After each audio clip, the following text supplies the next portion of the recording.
Ever get those lab results back and you're like, what in the world am I even looking at? It's all like numbers and abbreviations and who knows what any of it means. Yeah, they can be pretty confusing. I get that. So today we're going to try to take some of the mystery out of those lab tests. We're doing a deep dive into lab panels, those groups of tests that give you like a snapshot of your health. And the thing is, once you understand like what these tests are telling you, that's when you can really start to... Take control of your own health. Exactly. So we're going to be focusing on three common panels: the basic metabolic panel, or BMP, The comprehensive metabolic panel, the CMP. and of course the complete blood count, the CBC. We'll break down what each panel looks at, why it matters, and how you can use this information to have more informed conversations with your doc. Right. So when I first saw a BMP, I was totally lost. Like I was looking at a foreign language. Oh, yeah, a lot of people feel that way, but honestly, it's not that scary once you understand the basics. Yeah. So think of the BMP as like a checkup for your metabolism. Kind of like looking under the hood of your car. Okay. So what exactly are we checking when we look under the hood with the BMP? Well, for starters, we're looking at your glucose levels.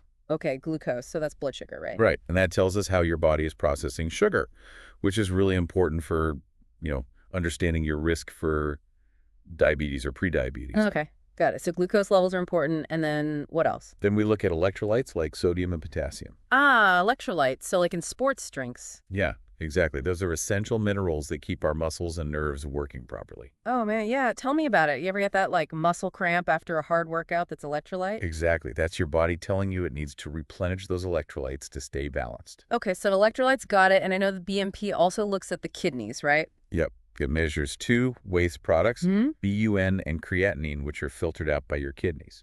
So if those levels are high, does that mean? It could signal that your kidneys aren't functioning as well as they should be. Hmm. Interesting. So even though it's called the basic metabolic panel, it's actually giving us a pretty good look at some really important functions. Absolutely. It's like a baseline reading of your body's internal environment. Okay. So we got the basic version and then there's like the deluxe edition, right? You got it. That's the comprehensive metabolic panel, the CMP. So what kind of actually insights do we get with the CMP? Well, the CMP adds information about your liver and protein levels. Oh, the liver. Now that's a vital organ. It is. The CMP measures liver enzymes like ALT and AST, which can signal if your liver is stressed or damaged. And our liver does so much, right? It's like filtering toxins, processing nutrients. It's like a... It's like the body's detox center and nutrient factory all in one. Exactly. So I can see why it's important to check on the liver, but why would those enzyme levels be elevated? What could cause stress on the liver? Good question. There are a lot of things that can influence liver enzyme levels. Like what? Certain medications, alcohol consumption, fatty liver disease, even some viral infections can affect your liver. So this is getting into some serious stuff, not just numbers on a page, but real health implications. Exactly. And the CMP doesn't stop there. It also measures total protein and albumin, which is a key protein produced by the liver. So what does it mean if the albumin levels are low?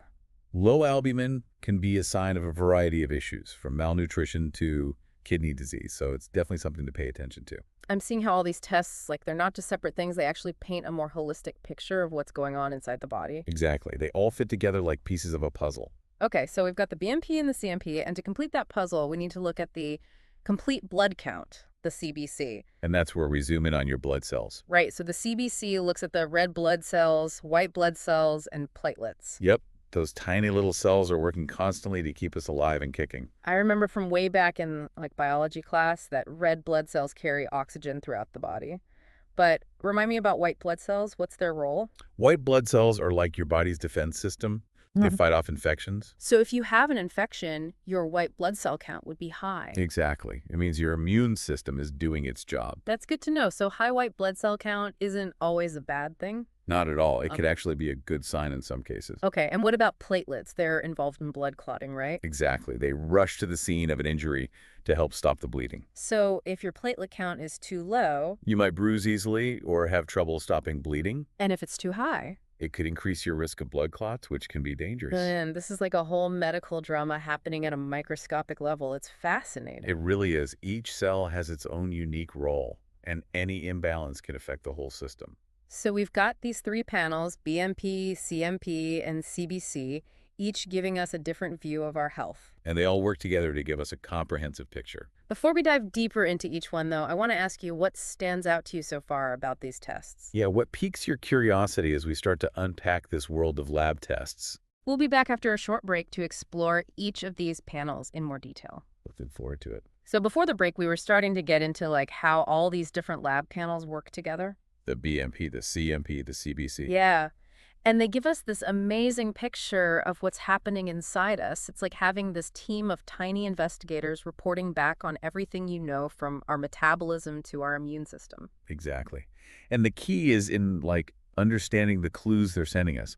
So let's dive a little deeper into each panel. Okay, sounds good. Starting with the BMP, the basic metabolic panel. Back to the basics. We talked a bit about glucose and electrolytes before, but what can those numbers really tell us?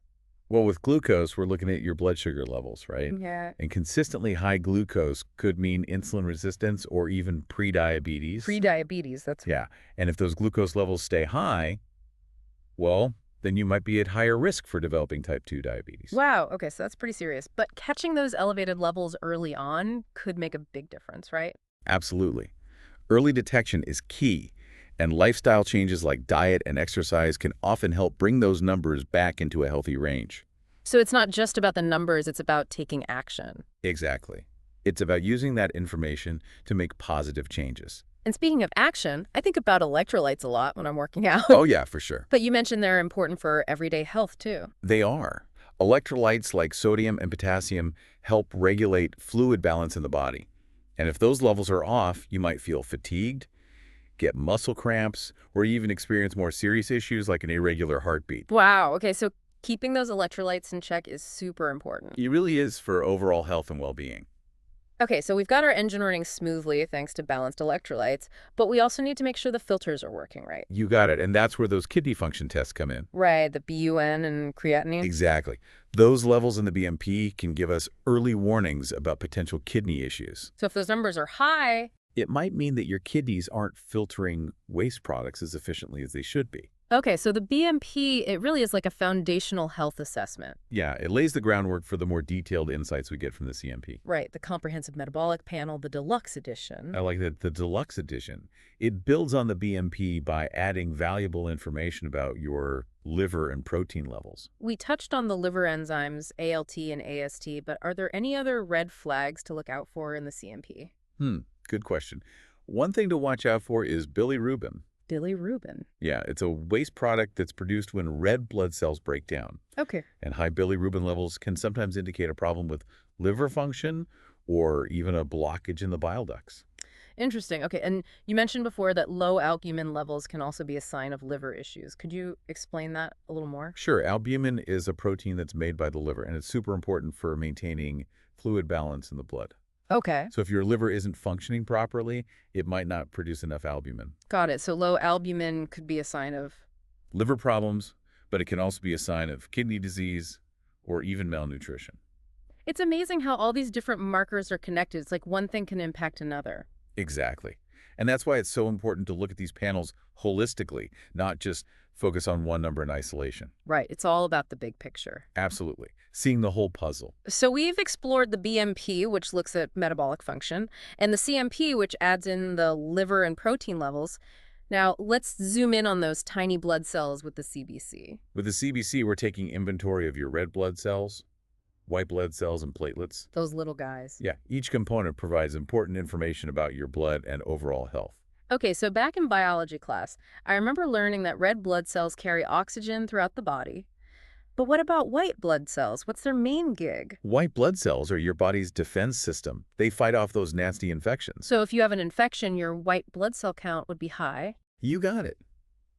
It means your immune system is doing its job, fighting off the invaders. So high white blood cells, not always a bad thing. Not at all. It can actually be a good sign in some cases. Good to know. Okay, what about platelets? They're involved in blood clotting, right? Exactly. They're like the first responders rushing to the scene of an injury to help stop the bleeding. So if your platelet count is too low, You might bruise easily or have trouble stopping bleeding. and if it's too high, Could increase your risk of blood clots.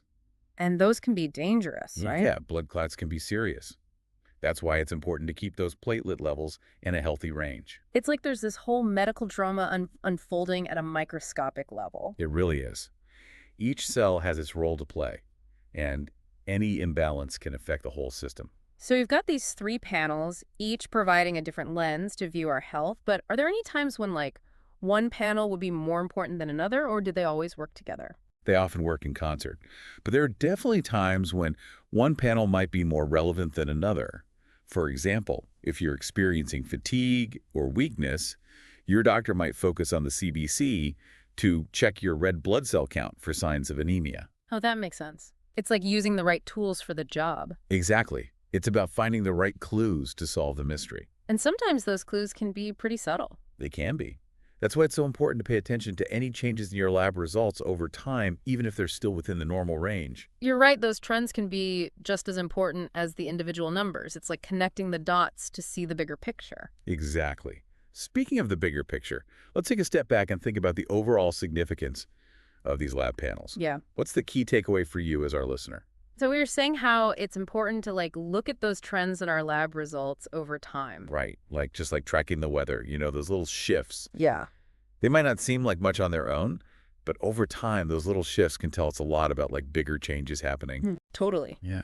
But the thing is, most of us aren't meteorologists or doctors. Right. So when we get those lab reports back, it's like, whoa, information overload. Those numbers and abbreviations, it can be overwhelming. Yeah. So how do we even begin to make sense of it all? Well, that's where having a little bit of background knowledge can really help. Okay. You don't have to become a lab expert overnight, Yeah. but just understanding the basics of what those tests are, looking at what those numbers mean, Yeah. it can really empower you to ask better questions. And have more informed conversations with your doctor. Exactly. It's like having that secret decoder ring. Yeah. So instead of just seeing a bunch of random numbers, you can start to see patterns and connections. And remember those normal ranges we talked about. Right. Those can be a helpful starting point. Yeah, they give you a general idea of what's considered typical for each test. Exactly.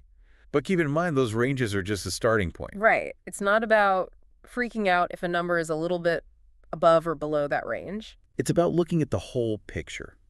Your individual health history, your lifestyle, your overall goals. And that's where your doctor comes in, right? They can help you interpret those results. Absolutely. They can identify any potential red flags and help you figure out the best next steps. It's like a team effort, Exactly. a collaboration. So as we wrap up our deep dive into the world of lab panels, This has been fun. I want to leave you with a challenge and hopefully some inspiration. Take a look at your most recent lab results with all this new knowledge we've talked about. What do you see? Are there any numbers that jump out at you? Any patterns? Jot down any questions you have for your doc. Remember, these lab panels, they're not meant to be scary. They're actually powerful tools. Right. They can help you understand your own health. And by understanding those numbers, you're taking a proactive step towards a healthier, more vibrant life.